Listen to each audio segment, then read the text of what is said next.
Yeah, no, not really rest. We got some. We got to get back on track to where we are pre-FIBA. I think our record after the FIBA break was that good. So hopefully that was, not our normal flow. We've been in great positions to win the game, and we haven't had that little bit of killer instinct. And hopefully we'll develop that soon. Do you feel like fatigue was a factor? Do you feel like you can overcome that now that you've had some time off? I don't think so. It was a long trip. I think it was 8 or 9 day trip, but that's an excuse. And we've got 11 guys ready, fit, and play. So I like to use that, but no, I don't think it was. What about the fact that the guys who were injured before the February break had leg injuries? Are they back to their actual full fitness, given that the team hasn't been running out games well? I think it was just more fitting everybody back in. There's a philosophy of social loafing. When everyone gets back in health, everyone doesn't put in as much as what they do. When we had injuries, we had guys step up, so it's really getting back to playing that 40 minutes of full court, hard stuff, Wildcats basketball, and we got away from that a little bit, so hopefully we'll get that back on track. So the social loafing, has that been one of the things you've been addressing with the group? No, not yet. I just talked to Sandy and he told me, but no, we got to make sure that we're doing a really good job on the floor and creating points through our defence. Our defence has dropped off. Our offence production has gone down, and it goes hand in hand. When we're playing good defence, we have good offence. Do you know what you're going to get from blokes at the moment? Like you mentioned the other week, how you're going to go back to play 7 or 8 rotation. Then you tried a lot of things from guys. Are you still trying to work out what your 11 are going to do for you? Yeah, we've got to get a little bit more even spread of the scoring. We don't want Bryce to be scoring all the points all the time. We certainly got to have an inside focus, outside focus, fast break focus, and points through our defence. Our defence normally produces good points, but we're not up the lanes and denying and creating havoc like we normally do, and that's maybe that comes into social loafing too. The basketball fraternity is talking a lot about your squad and whether or not you need to make changes. Where are you at with your confidence that this is the squad that will go all the way through the season, or whether you need to make a change and bring in a third import? My faith and opinion and coaching ability hasn't changed since the start of the season. This is a team. We're not losing because of lack of talent.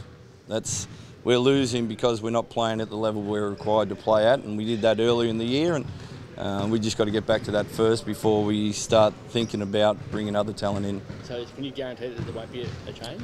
I can't guarantee that I'll be here coaching next week, mate, so I can't guarantee anything. If I can guarantee anything, I wish I had the lotto numbers for Saturday night. Okay. But that's the part of professional sport is producing. You are judged by the 2 hours when the bright lights are on.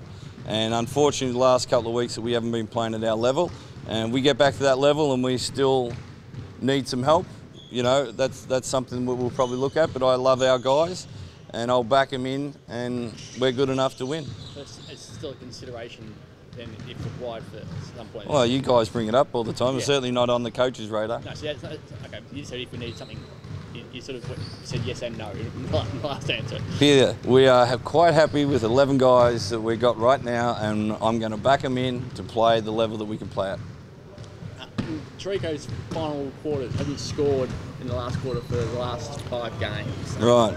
And he's having shots, obviously, but just not scoring. Is that a concern? Is it something you was addressed with him to work out why it's going that way? Yeah, look, he's got and going back through, he had a couple of wide open threes out of that. And, he was early in the year, got 27, I think, against Melbourne early in the year, and really given us a scoring threat out there. Then I had a couple of lulls in the game. So, yeah, we need him to score without a question. And he's got to score in the fourth quarter. And you do that a number of ways of stealing, fast breaks, foul line. You don't live and die by the jump shot. And I think he was probably relying on the jump shot a little bit too much. And hopefully that'll change up soon. What do you make of Cairns? Obviously they've been battling, but they've been in some games. Without question, we played in overtime up there. So it's a tough place to play. We know that it's going to be a grand final-like atmosphere. New Year's Eve up there is packed all the time.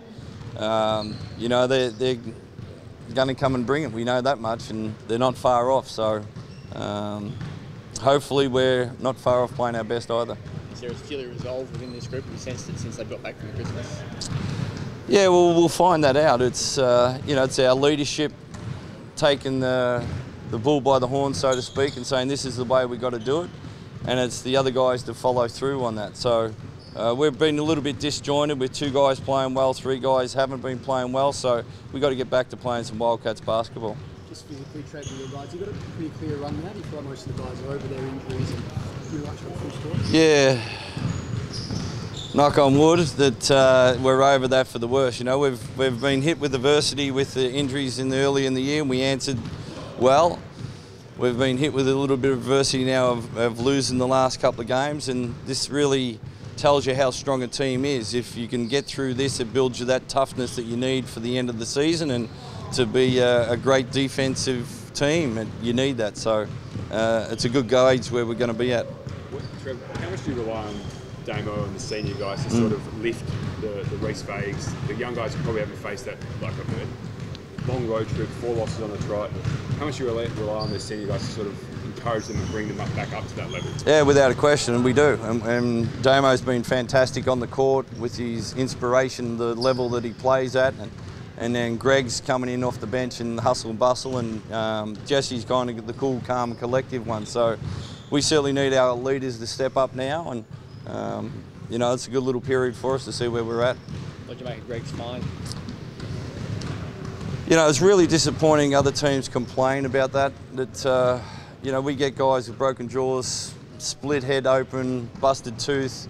You know, we don't go running to the league complaining about it. So that's a part of contact sport. Basketball's a contact sport, it's not a collision sport. And it's disappointing that that kind of stuff doesn't left on the court. Should it be up to the clubs to complain, or should the NBL be the only ones who have any say over what is reportable and what's not? I think that's a good question for Troy.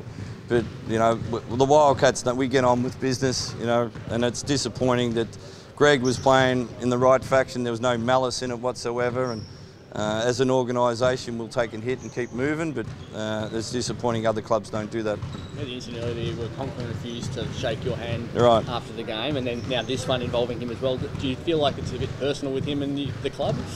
Oh yeah, that's a little bit checkered history in it with Damo as well. So, like I said, we leave what's on the court, stay on the court, and we move on. Cheers, guys.